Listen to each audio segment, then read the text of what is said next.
Okay. Sarah. So I will, just say thanks to everyone. We're kind of wrapping up the housing needs assessment project, and we've completed the report and delivered it to local governments to be received. So the purpose of today's meeting is really to kind of review some of the key findings, and then to discuss where we may be providing some recommendations or actions to local government, that is the implementation framework component of this, and to receive input from folks that have been involved in this process. I know you may have all been involved in different ways, some through the steering committee, some through interviews, some through stakeholder workshops, and some may be kind of relatively new to the process, but involved in housing in other ways, either as a volunteer or through your work. And so we're here really to kind of provide some key findings and then get provide some broad brushstrokes as to where local governments may be able to go in terms of action, and get some input from you folks on what that looks like and maybe where some priorities should be. Move to the next slide, Sarah. So just by way of background, and Sarah, you're going to be doing the data component, is that right, when we get into that? Okay. So just to kind of summarize some of the background of these needs reports, in 2017, the provincial government created its 30-point housing plan. And in that housing plan, there were a number of different items, including additional supports for housing across the housing continuum, and some local government tools for housing. But one of the key points was having local governments complete a housing needs report every 5 years. And so for the first round of reports, they provided $5 million in grant funding through the Union of BC Municipalities to support that. And so the funding for this project comes from that pool of grant funding. And these reports are really intended to make sure that local governments are monitoring and understanding their local housing system and keeping track of what may be going on within their own community with regards to housing. This can also help support some of their existing or future policy and planning initiatives, like the development of official community plans or regional growth strategies or even zoning bylaws. But it can also help nonprofits in terms of their applications to senior government for funding. Both CMHC and BC Housing have different requirements around funding, but both of them do require that there's an assessment of need and an articulation of that need. And so these reports are intended to also support with that. As I mentioned earlier, the first round of these must be delivered by 2022, and then delivered about every 5 years thereafter. Next slide. So the work that we did on the coast really kind of views housing through a concept that's probably familiar to many of you, which is the housing continuum, or it's been re-envisioned here a little bit, the housing wheelhouse. This was actually developed by the city of Kelowna. And so where the housing continuum kind of moves linearly from emergency housing and supportive housing all the way through to market ownership, and sort of tacitly assumes that folks are trending towards ownership. This kind of circular graphic really shows that people may move around in the type of housing they receive over the course of their lives. Whether you're a younger renter who then moves to ownership, who then may move to kind of supportive housing as you get older, or whether you are somebody who's experiencing homelessness and is evicted from their rental housing and needs to access an emergency shelter, and then maybe accesses short-term supportive and then back into the rental market. I think what we want to highlight is that in order to have a healthy housing system, we have to have all these components to ensure that when people need the supports, that they're there and available. And that when people need, more market-oriented housing like rental or ownership, that's accessible to those households that are kind of median earning or moderate to median earning. Next slide, Sarah. So just a quick overview of the project. We did launch the project in January of this year with our staff working group, including staff representatives from the District of Sechelt, the Sunshine Coast Regional District, and the town of Gibsons. And yeah, I'm sorry about the buzzing. I don't think there's anything I can do. I think it's actually my computer. I've tried using different headsets before, so apologies for that. so we launched the project and then quickly convened a steering committee composed of a number of different organizations representing affordable housing providers, real estate sector, the economic development sector, health, the school district, and local government. And from there, we kind of took on both the required data collection and where possible, supplementary data collection as well through late winter and early spring. In terms of what happened in spring, as you all know, of course, COVID hit us and we kind of went into lockdown. And so our community consultation phase 3 was done virtually over the summer in sort of late spring and early summer. And then during late summer and into the fall, we've been working on pulling together the report. The report itself, I think, with all its appendices, is over 300 pages. But the actual body of the report is a mere 150 or something. So in order to kind of support ease of navigation, we've also developed some community profiles for each of the electoral areas and the 2 municipalities participating in the project. And so there are some kind of highlights and key takeaways for each of the communities that were studied here that mean you don't necessarily have to delve into the kind of big comprehensive report. Next slide, Sarah. Right, back over to you. Great, thanks, Matt. Okay, so I'm just going to take a few moments and go over some of the kind of key points and key findings that have come out of the housing needs report itself. As Matt mentioned, it's quite large, so folks may not have had a chance to dig through all of that. There are community profiles for each of the communities within the region that summarize kind of some of the key demographics and housing related data, and then also the key findings for each area as well. But what we'll be kind of chatting about today is from more of a regional perspective. So first, just a bit about demographics and community growth. We know that the population on the coast is growing. We see that between 2006 and 2016, the population grew by 8%. I will just quickly say, I'm not sure if Matt mentioned this earlier on and I may have missed it, because the last census was completed in 2016 and a large majority of the data required for these housing needs reports comes from the 2016 census.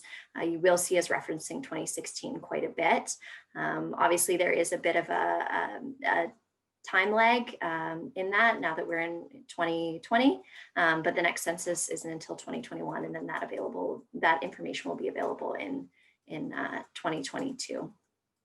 So stakeholder engagement, really, we tried to lean on to fill in some of these gaps in time, but just so you know, that's why I'm referring to 2016 quite often. Okay, so we see that most of this growth was really concentrated in Gibsons and Sechelt, and then in kind of the nearby electoral areas, the largest being Roberts Creek and Elphinstone, experiencing that population growth.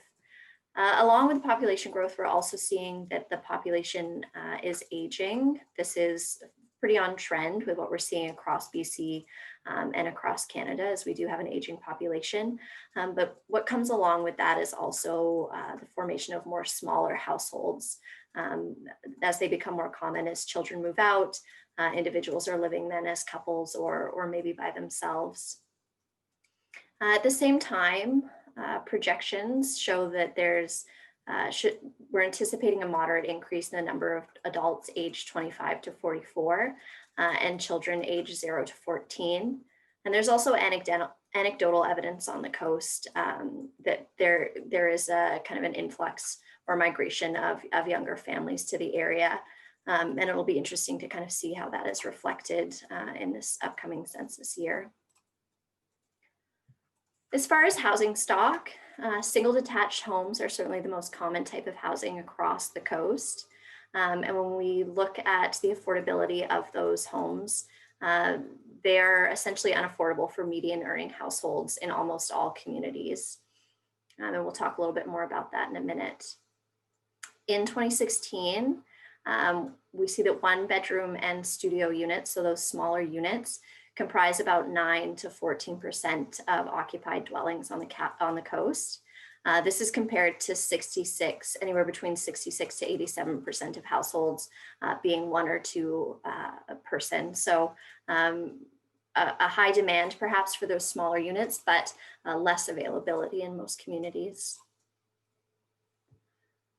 As far as affordability, we see that between 2016 and 2019, median incomes likely increased by about 11%.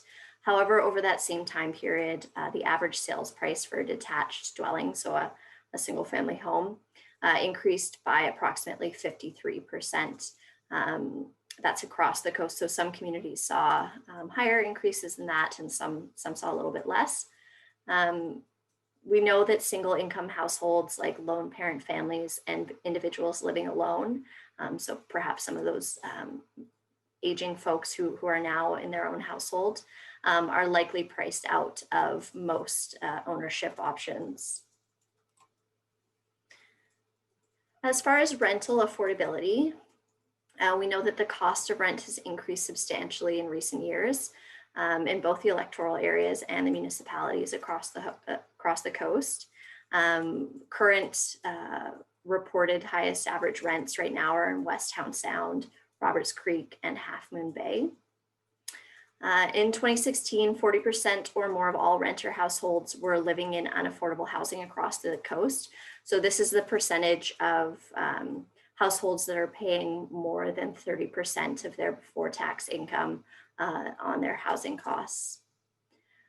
And in 2016, there were approximately 1,175 renters and 860 owner households in core housing need across the coast. So by core housing need, what's meant is that these households are currently living in unacceptable conditions, either overcrowded housing or housing that's in need of repair. And they also cannot afford an acceptable alternative housing unit in their community based on the median rents of that community. So they would be living in those unacceptable conditions and also paying more than 30% of their before tax income on housing. And it's likely that this unaffordability has worsened since 2016 as the cost of rent has increased by approximately 40% over that time period.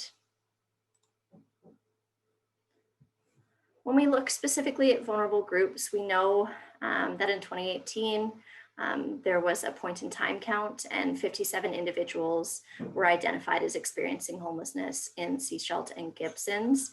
It's quite likely that this number has increased and that more individuals are going unhoused or experiencing hidden homelessness. So couch surfing, living in RVs, boats, that type of thing.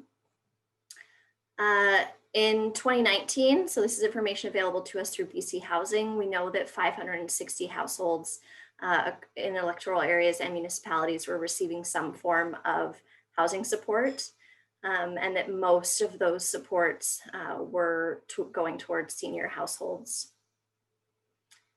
Vulnerable groups across the coast are increasingly unable to access housing that meets their various needs. And speaking with service providers, we heard particularly about the acute needs of youth, people living with addictions, people with mental health or physical health issues, low-income families, the working poor, and seniors, as all being particularly vulnerable to housing insecurity in the communities. So essentially, some of the key themes that come out of the Housing Needs Report is that affordability is a significant issue, and it is likely impacting local workforce and the ability of working age folks to be accessing affordable housing opportunities. Engagement also suggested that there's a high demand for rental housing, which is not being met by the current supply of rental options. And again, we see the level of unaffordability that exists there as well. We know there's limited housing options for people with physical activity limitations or mental health challenges. And as the population continues to age, there will be an increased need for more affordable and likely smaller units in accessible housing forms across communities. Across the coast, although most housing is in the form of single family homes, community engagement has suggested that there's a need for more affordable options for families. So being able to access a 3 or more bedroom for a rate that's affordable for those families who are earning the median income. And then homelessness and hidden homelessness are becoming more of a challenge. Again, we certainly heard this through our stakeholder engagement and just the level of service that is currently being provided by service providers in the community that do support this specific population. Okay, that was kind of a quick overview of some of the key points that have come out of the housing needs report. We wanted to leave an opportunity for questions here. As I said, there's quite a few of us, so I think if we can leave ourselves on mute, but if folks are able to access the chat box and submit questions that way, that might work well for us.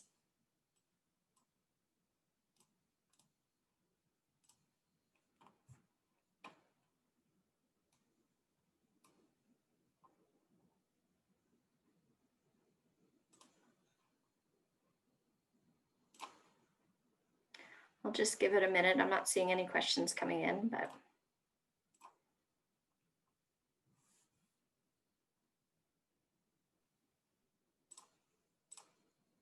Okay, great. Maybe none of that was a surprise to anyone. Oh.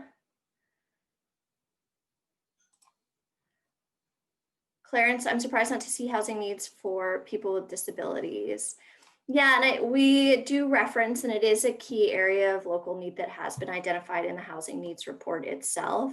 And Matt, I don't know if you want to speak more to that as well, but it is something in the key themes here that we have identified as far as limited housing options for individuals with physical activity limitations and mental health challenges.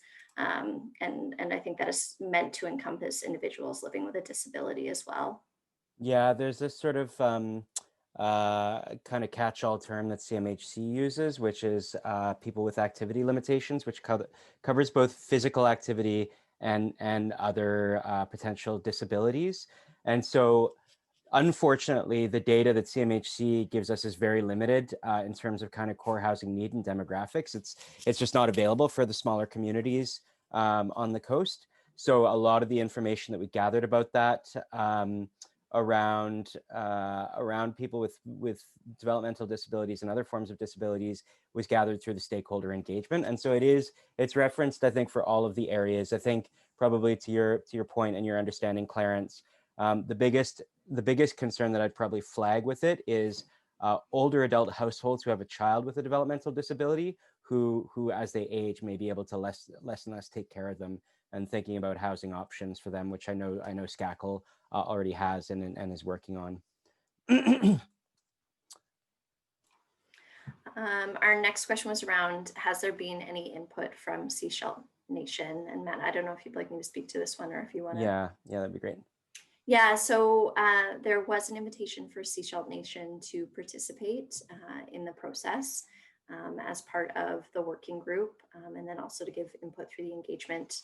And actually also early on to participate in the project too, but they were at capacity when the application was going in and declined to partner on the project.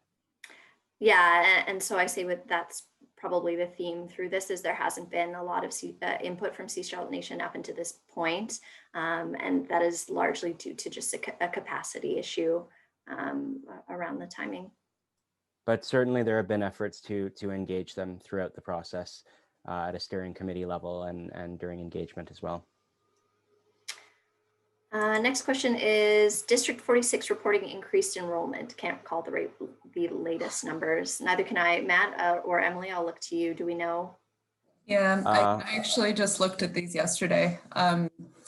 So there is increased enrollment, especially in kind of the older child to early youth age.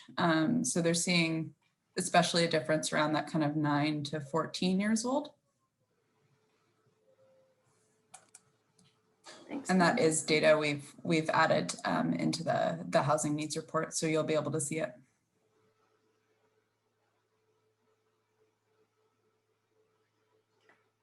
Great. Any other questions before we move on to the next section of our presentation?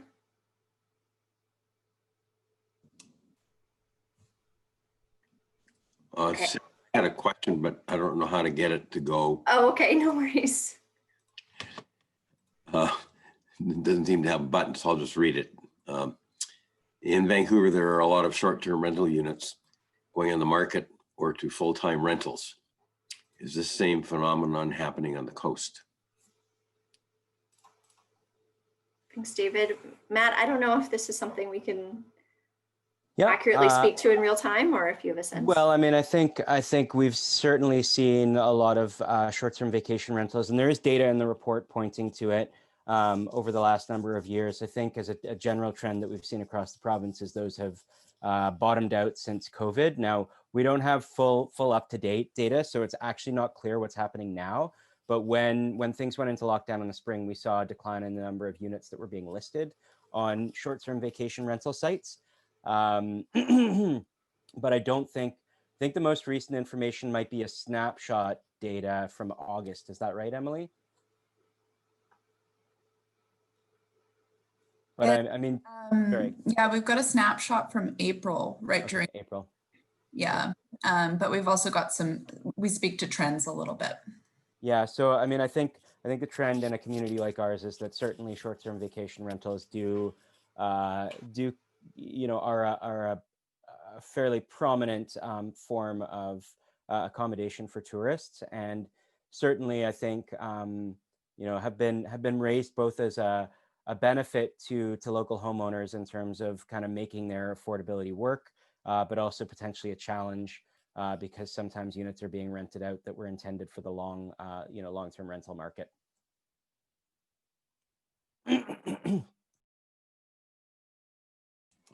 If I may add, the change in the short-term rental market hasn't been as impactful on the coast, because that's where a lot of local people went, and particularly evidenced in the summer, because I've never seen so many cars up there at one time in my life. So obviously, there's a need for the accommodation, and the accommodation does draw people in to spend money. So it's really good for the economy. I'm sure everybody ran out of labor in the summer. The problem but the issue might change when and if, particularly Gibsons and Seashelt, enact some rules defining how short-term rentals can get used. And if the rules are unpalatable, then you might find the owners of the accommodations that are being used as short-term rentals would probably have to give that up and either sell the units or go to long-term rentals. So this is a yet to be seen phenomenon, but it can be quite impactful depending on when they go about enacting these rules or not. That's all I'd say. Yeah, I think David, definitely a yet to be seen. Matt, I don't know if there's anything you'd like to add there. No, I think thanks for that comment, David. I think everybody's sort of watching if and when these rules get implemented.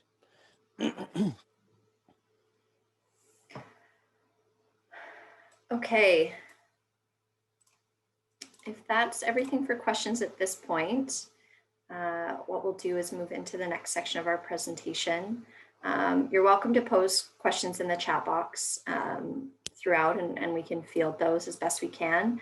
And then, as I said, we will be moving into smaller breakout rooms where we can have some deeper discussions as well. So Matt, I will hand it back over to you. Great. Thanks, Sarah. So in terms of kind of using the results of the housing needs assessment, obviously the part of the work is to understand the needs of specific groups. Part of the work is to understand, where supply and demand may be in a year or 2 years or 5 years, through the projections work that we've done, to understand affordability pressures, and the gap analysis kind of looks at that. Can a first-time purchasing household buy into the market? And the answer is typically no on the Sunshine Coast if they're earning a median income, or can they adequately afford what's available to us in the rental market? And then finally, what sort of future needs might we have based on our demographic trends, including the number and the type. So essentially, the report looks at the who and the what of housing, but it doesn't look at the how. And so the next section of the presentation, and really the rest of our for our session today is kind of aimed to look at that. So we've been working on a draft implementation framework right now. And as it says at the bottom there, these include options, not necessarily directives yet, and really intended for feedback from the broader stakeholder community today. So yeah, we can move to the next slide. So just by way of a little background, as I'm sure lots of folks are kind of familiar, local government has a really important role to play in terms of delivering housing, but that role is not typically in the development of or operation of housing or any associated supports or services or ventures. That's a role that has historically and is traditionally played by the nonprofit sector, the development sector, and senior government from a funding perspective. But of course, local government is the gatekeeper to land use and to development trends and directions in any given community. And so as part of that, we've also seen local governments increasingly taking a more hands-on role in facilitating partnerships, educating the community about the types of housing that are needed, and providing contributions either in the form of an investment like a land contribution or an incentive in the form of things like parking reductions or expedited approval process. So that's, it's important that we understand, and this implementation framework aims to kind of draw out the role of the different players and sectors. And I think we can move to the next slide now. And so, there are lots of other important and key players. The federal and provincial government from an investment perspective, Indigenous governments because they actually do play all the roles of a local government, but they also operate and build their own housing as well. So they play kind of a full spectrum role. Developers and builders obviously have a key role in kind of continuing to bring stock online. And then community serving organizations like nonprofits and housing and service providers to actually operate non-market housing. Next slide. And so this is a draft graphic, and I think actually we got some feedback that hasn't been incorporated into it yet that I think we will do on the next roll. But it sort of starts to articulate what are the roles and responsibilities of the various partners within the housing sector.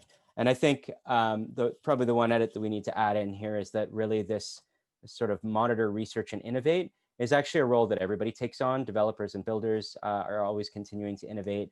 Nonprofits are monitoring the needs of their own community and may participate in kind of innovative projects. So, but for the most part, what this graphic is telling us is really that local governments kind of play a number of key roles, but they don't play them all. And then there are other really important partnerships with Indigenous governments, with nonprofits, with developers and builders, and with senior government that help to ensure the appropriate and right supply of housing in any given community. And so it's really, increasingly, as we start to see that the market isn't serving even moderate to middle income households anymore. It's partnerships amongst the private sector, the nonprofit sector, and the government sectors that are key to delivering the kinds of housing and the mix of housing that we need in our communities. Next slide. So when it comes down to kind of distilling, some key roles for our local governments to play, and I do want to be clear that kind of the implementation framework is intended to be a local government document. We acknowledge the really important work of partnerships and convening partnerships that happens outside of the local government sphere. All the good work that's being done by our development sector and our nonprofit sector in getting new housing built or operating housing. So this is really kind of thinking about these issues from a local government perspective. And it comes down to kind of 4 key approaches that we would see looking at our local governments kind of intervening in or participating in. One is just general development facilitation. So everything from kind of motherhood documents like official community plans right down to the nuts and bolts of zoning bylaws can facilitate or present roadblocks to development. And so I think the idea is to facilitate the kinds of development that we need to see in order to support all residents of the coast. Incentivizing and investing.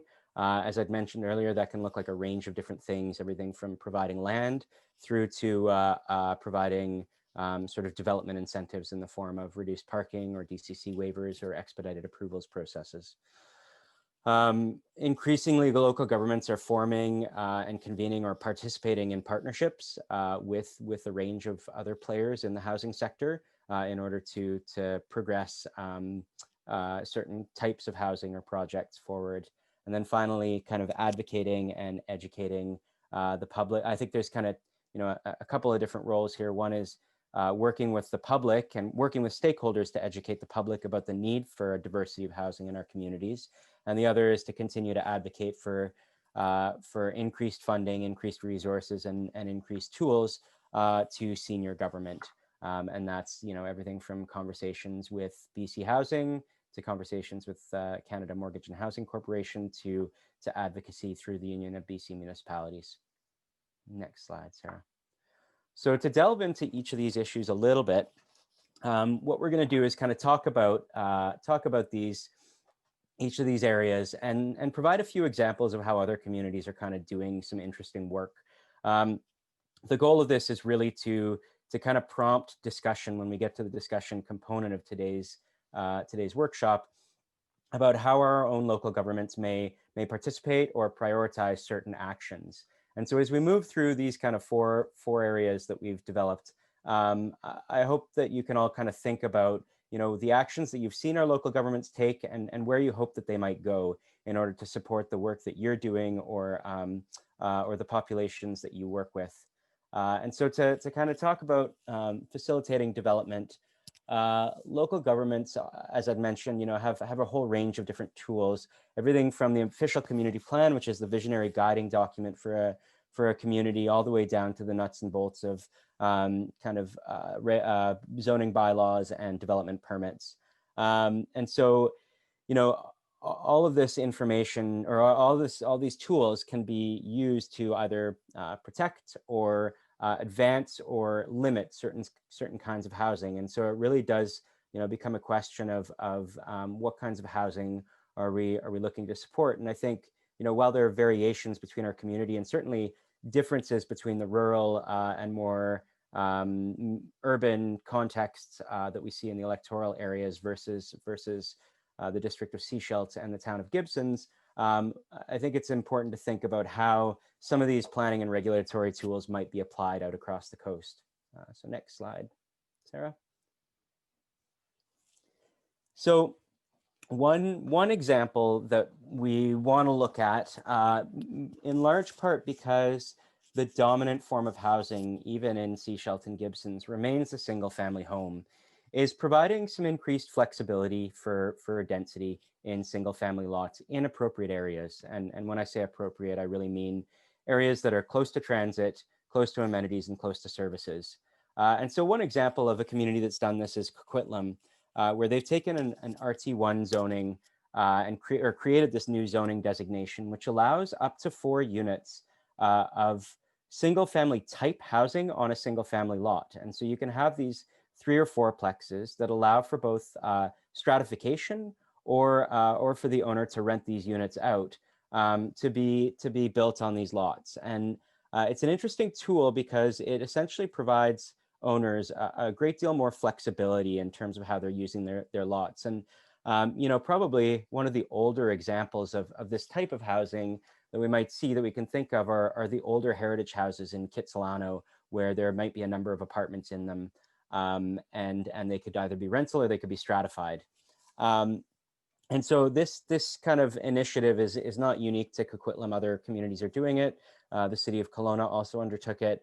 But there are ways to kind of ensure that there's a little bit more ability to kind of provide some gentle density without necessarily scaling that density up to be immediately kind of apartment buildings, while maintaining the form and character of single family lots. Next slide, please, Sarah. Another tool that's been used is, which I'm sure everybody's at least moderately familiar with, is the tool of density bonusing. And density bonusing is essentially, allowing developers to to build out to a certain threshold of density under an existing zoning bylaw, say, X number of units per hectare, but then allowing them to go over that limit in exchange for contributions. These could be contributions to housing, either in the form of units or cash contributions to an affordable housing reserve. It could also be kind of other contributions, other community amenities like daycare spaces or public green space. And so density bonusing is something that both the District of Sechelt and the town of Gibsons have played around with. But it can also be kind of combined with this other tool that local governments have, which is called inclusionary zoning, which requires a contribution, essentially requires a contribution in the form of either units, affordable housing units, or cash contribution to a reserve. And what's interesting about the way that the city of Kelowna has applied this is they've essentially taken a density bonusing approach to their downtown core. So it represents kind of an incentive for developers to go a little bigger, and then they give something back, so that they get more density, but they're maybe making a contribution to housing. But then they also provide this kind of inclusionary zoning approach in their suburban areas outside their town centers, where they ask just for a kind of a per unit or per door contribution from developers that's built in early on. Developers are well apprised of it before they start planning their development as to what that contribution will look like on a per unit or a per square foot basis. And that's a direct contribution into an affordable housing reserve. So it becomes this kind of way to ensure that units that are, needed units that are affordable are being built near town centers, but those developers working in suburban or peri-urban areas are still providing some contribution, just not necessarily in the form of affordable units on the outsides of the peripheries of the community, so that they're paying in, but then not necessarily building units where transportation or access to services could be more of a challenge. So next slide.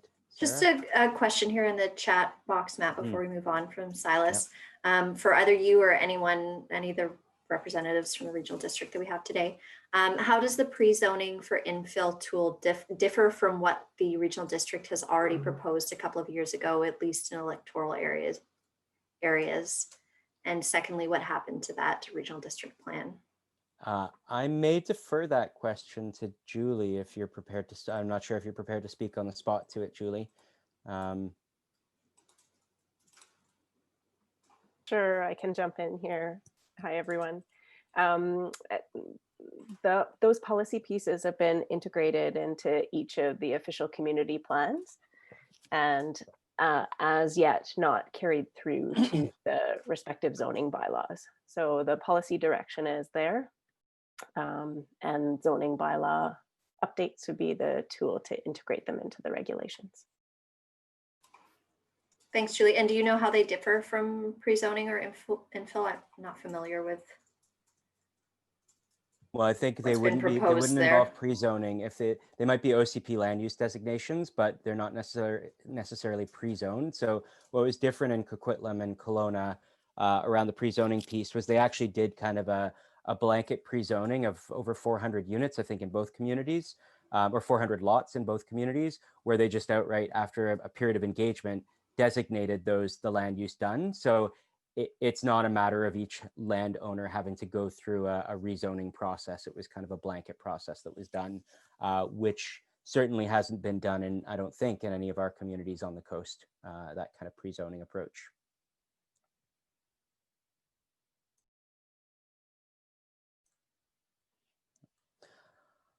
So sorry, there was one other question I saw in the chat from Betty Baxter. Did your spring data collection quantify or evaluate the projects both by developers and nonprofits that are coming on in the next few years? Yes, we did. We looked at what's coming online, both in terms of the proposed. There were a number of proposed projects: seniors housing in Pender Harbor, housing in by community services in Sechelt, the Affordable Housing Society. There's a couple projects in Gibsons. So yeah, I mean, I think that there's definitely an established need for all of those forms of housing. In terms of the impact that they will have, a little bit tougher to do. I mean, the Gibsons project is intended to serve 40 with a potential second phase of another 30 units. This is just an example because I have the rough numbers off the top of my head. So that would be up to 70 units. At the same time, there are approximately 300 households, renter households, paying more than 30% of their income towards housing in Gibsons. And I believe about 150 renter households in core housing need. So that would, that project, if it were 100% dedicated towards core housing need, would solve about half the problem. But the reality is that they're mixed income. That's going to be a mixed income development. So some coming in near to market threshold, and then some proportion of units coming in at a deep subsidy. So what that mix of units is remains to be seen, and is, I believe, still being negotiated by the society with CMHC and other funders. So it's a little bit hard to assess until they actually kind of start to come online and are intaking applicants for the units. It's a little bit hard to assess the impact, but certainly the report speaks to those developments for sure. Okay.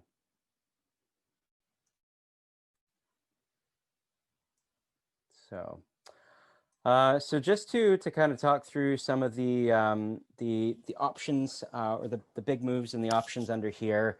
One of the potentials is to expand in Gibsons, or to test in Sechelt, establishing pre-zoning for infill density or for gentle density near town and village centers. To continue and to use and expand the use of density bonusing in Gibsons and Sechelt, with a focus on affordable rental, attainable homeownership, or other forms of non-market housing units, with, again, kind of some of the key demographics outlined in the housing needs assessments.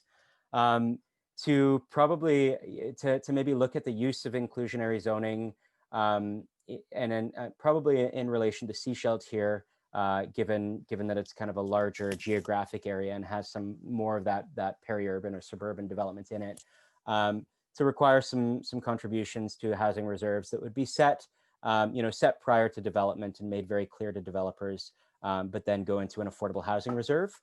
Other options include kind of integrating more universal, accessible, or adaptable design into new developments to support housing for people with disabilities and seniors as they age. To continue to expand the allowance of secondary suites, detached suites, and other forms of kind of secondary units and single family lots. Continue to use housing agreements or restrictive covenants to secure certain types of housing, and to prioritize specific housing projects through a development approvals process where possible.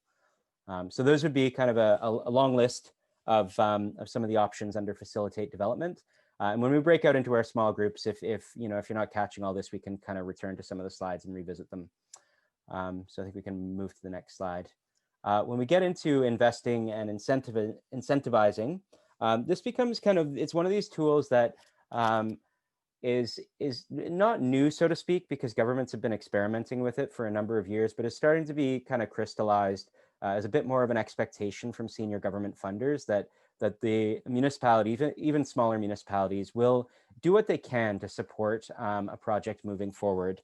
That can be anything from a land contribution.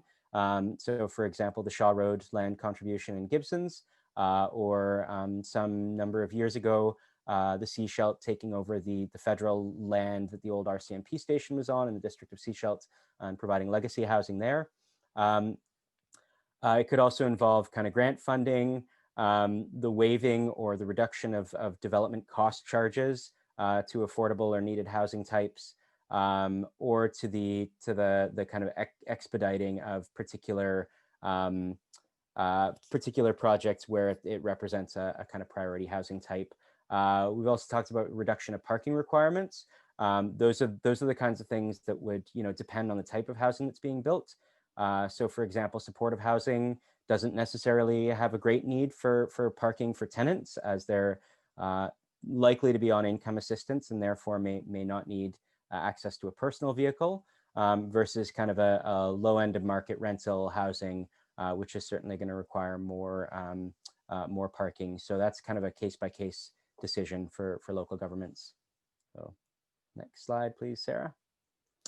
So, in addition to kind of some of those incentives, investments, and supports, probably the biggest kind of interesting or innovative example of an investment that we've been looking at closely, and that also represents something regional, is the work that's been done by the Cowichan Housing Association and the Cowichan Valley Regional District. And so the regional district has essentially taken on what's known as a regional service. So much like the regional district right now collects taxes on behalf of our libraries and then distributes it to them for their operations and administration, regional districts can adopt any new service through a referendum. And it does have to go through a referendum. So municipalities have a little more leeway in terms of what they're allowed to take on. They're allowed to kind of take on most things within the Local Government Act, as long as they're willing to raise the taxes in order to support the resourcing of it. But when regional districts want to take on a kind of new service function, then they are required to take it to a referendum. And so in the Cowichan Valley, through a referendum, a bylaw was created that established an annual financial contribution from the Cowichan Valley Regional District to the Cowichan Housing Association.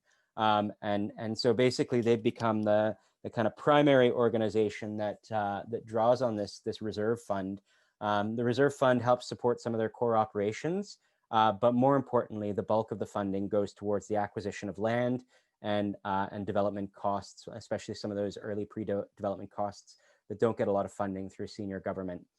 So this is an example of a kind of tool that may need to be approached at a regional level, but could potentially provide an important resource for one of the big barriers on the coast, which really is the acquisition of land. Our local governments don't have a lot of land that they can contribute to housing, although Gibson's has done so, and in the past Seashelt has done so. In kind of looking at the overall land base currently owned, there's not a great deal out there that otherwise I think local governments would be kind of putting it forward as an opportunity.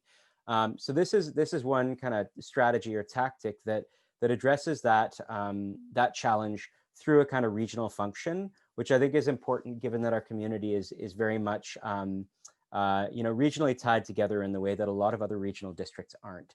And we do function as a region because we're penned in on both sides by ferries. So sorry, this slide provides a little bit more detail on kind of what that looks like. Financially, what that wound up being was $3.87 for every $100,000 of assessed value. And as I've mentioned, 65% of the trust goes towards seed funding for bricks and mortar projects, and then the remainder goes to administrative and overhead costs. Great.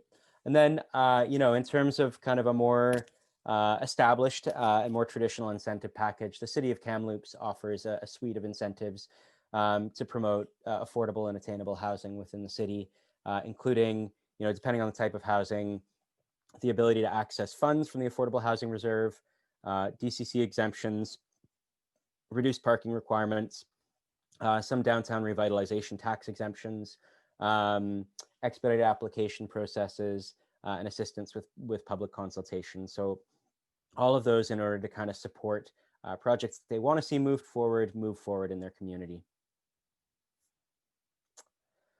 So what does that translate to in terms of kind of thinking about our coast and how we might take action? Well, considering creating a regional affordable housing reserve and formalizing some regular contributions through something like a regional service function is certainly would be a big move and kind of probably make big headway in terms of addressing some of the issues that we face here on the coast.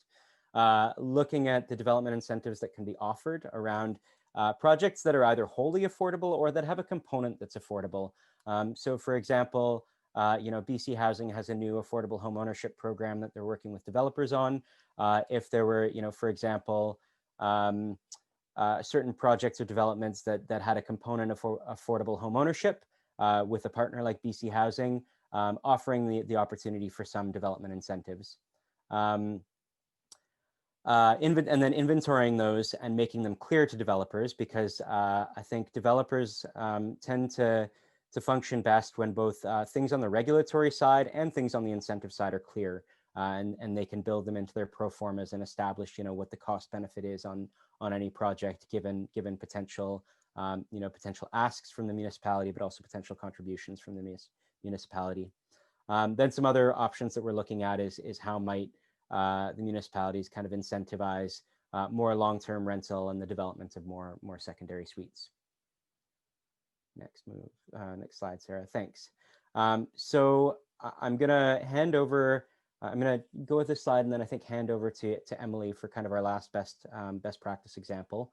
But you know, increasingly, I mean, I think our local governments and local governments in general have always played an advocacy role in terms of trying to do what's right for funding and development and community development within their communities. But increasingly, I think we see that role of advocacy expanding to the development of partnerships and the role that they play in educating the public more broadly about the need for a range of housing. And so, you know, when we put forward a housing application to a senior government funder, one of the first things that they typically look for is kind of who's listed as a partner on the application. And if local government is there in some way, shape, or form, even in the form of a letter of support, that signals to funders that that probably you know, the municipality or the local government is in a supportive position and willing to help move the project along. Increasingly, local governments are also kind of you know, trying to do their best to assess land that may not be owned by the local government, but might be underutilized. We see a lot of examples of faith-based organizations or churches stepping up and considering how they might put affordable housing on their own sites. Increasingly, institutional partners are considering how they might do so as well. But local governments are unique in that they kind of have everybody walking through their doors, at least virtually these days. But you know, their front desks have development applications. They see developers on a regular basis, but they also meet with the nonprofit and social serving organizations. And so they're kind of a unique sort of convener of information. You know, in terms of actively participating in projects, by having, you know, secure affordable housing reserves, I think our local governments can provide grants even where land may not be available, or be able to waive certain development cost charges without kind of negatively impacting their own bottom line, which then, you know, could have a ripple effect on the taxpayer. So really what this is underscoring is that increasingly local governments are kind of key partners at the table, and that even when they're not the ones who are leading a process around housing, they are nonetheless really valuable participants and facilitators of certain parts of a project. So next slide, Sarah. So Emily, at this point, I'm going to pass it over to you for the next couple slides. Thanks, Matt. Yeah, we wanted to highlight what the City of Nelson is doing around partnerships and education and advocacy. So we've just got a couple slides on that. So in their housing strategy, they identified increasing the supply of supportive housing as a priority objective. Supportive housing referring to kind of a few different areas, low and moderate income households, as well as people with mental or physical health limitations. And so to achieve that objective, the strategy proposed two kind of key actions. The first being to establish a housing working group to monitor and assist in implementation of the strategy with the city as chair. And that's kind of recognizing, like Matt said, the unique position that the local government plays in convening all partners. And the second action identified was to foster partnerships for affordable housing with the city as a facilitator. And they identified some community partners, service providers, developers, nonprofit organizations, and BC Housing, who they'd like to be involved. And Sarah, if you just hit the next slide. So many of the nonprofits in Nelson, as a result of this, are considering regeneration of their properties to provide some non-market housing units.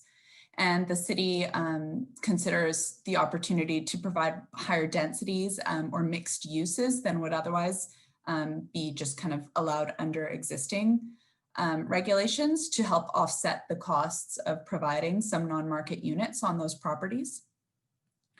And the housing strategy goes further into suggest that the partners could work together in that housing working group to develop an inventory of potential sites like this for regeneration, as well as any other assets available like vacant land or buildings that could be redeveloped or upgraded that would help develop non-market housing projects. And then it goes even a step further, suggesting that the partners could establish some criteria to prioritize among the sites and potential projects, as well as suggest some funding sources. And Sarah, what's on the next? So I'll hand it back over, I believe, here. Yeah, and I think, Sarah, we hadn't talked about this. I think you're in some ways better positioned than me, but I'm happy to speak to these slides, and you can jump in where necessary to kind of to help me out. But you know, I think increasingly, so one of the things that has come up through some of our kind of work over the last couple of weeks with our staff working group and with our steering committee is kind of a desire to flag social equity and the need to kind of build, I think, a conscious lens of social equity into the work that's being undertaken through this implementation framework. And so, you know, in terms of, you know, what social equity or a social equity lens would look like, really wanting to recognize that there are, you know, a range of different populations or groups within our community and within our province and nation who have experienced kind of systemic marginalization or disenfranchisement, and that you know continues while steps have been taken to address it. It continues to impact people's ability to kind of be engaged in our communities and to access the resources that non-marginalized communities often have access to. And one of the big ways that can be that sort of comes out is through housing issues, and that can be due to discrimination due to race or ethnicity or background. It could be kind of historical barriers, including being part of groups that have historically had lower incomes and are less able to access things like home ownership. But what it means is that there are certain groups. Among them are, you know, lone parents, seniors, new immigrants, Indigenous households that are disproportionately likely to experience core housing need. And so building an equity approach into this implementation framework represents, kind of a first step into also then considering it through some of the larger planning documents that our local governments undertake. And you know, I think some of this work has been done. It's worth acknowledging on the coast. The We Envision plan, certainly produced by the SCRD a number of years ago, certainly takes good steps towards this social inclusion component.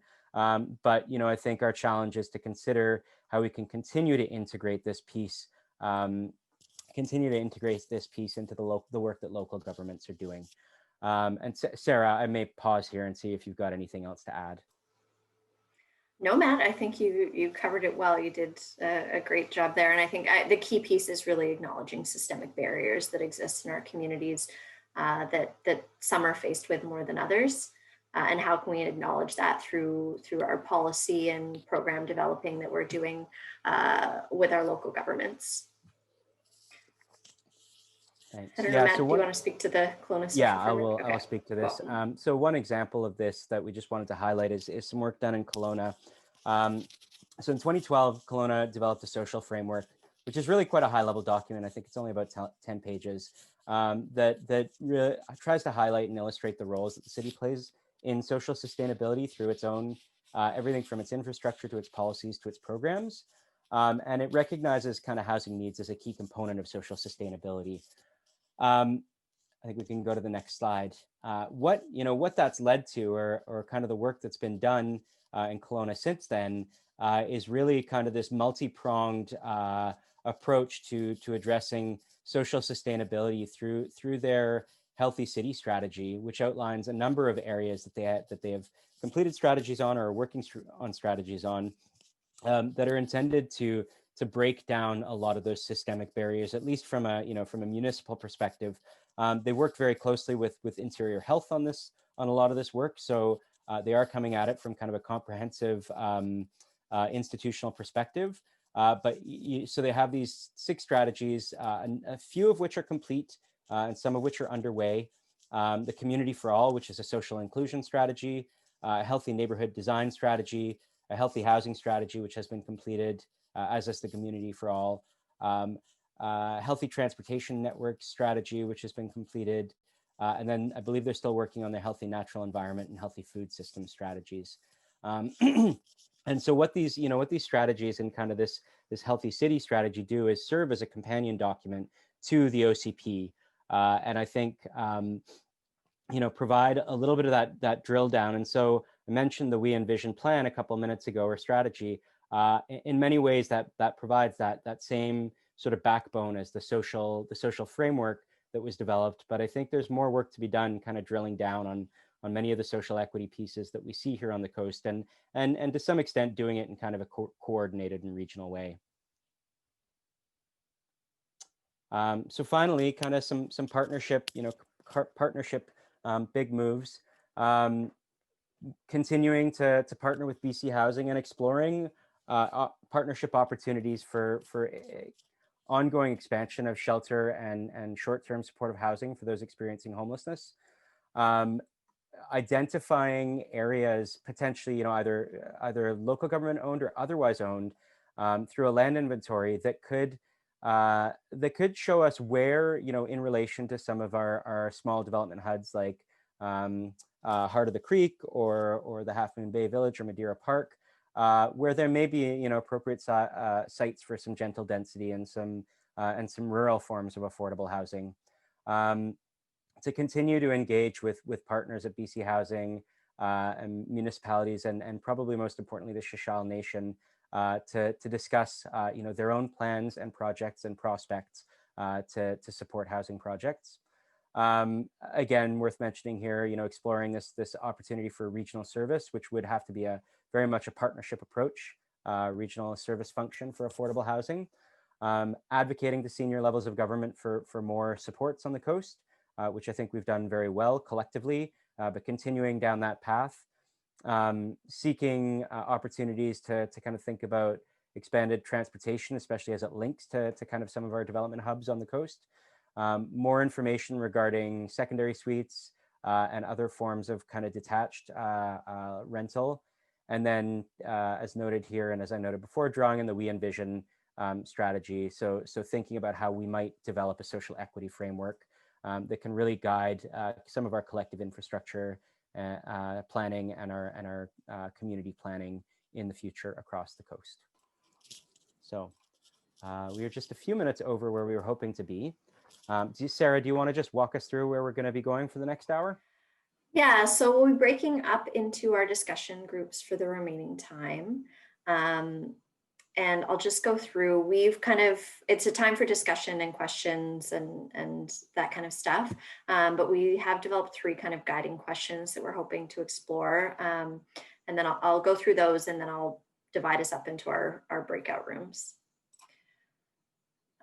So we're kind of wondering how now should local governments prioritize the kind of myriad of available actions that they do have, and how to move those forward. And then also asking if there's possible actions that are missing from those that have been suggested today. Are there other things that you're aware of going on in other communities that may be interesting for us to explore here on the coast? And then finally, what role can you or your organization play in addressing housing needs? So we've spoke to the kind of collaborative or partnership nature that is needed to address a lot of these challenges that we're seeing. And so what type of role can stakeholders in the community also play?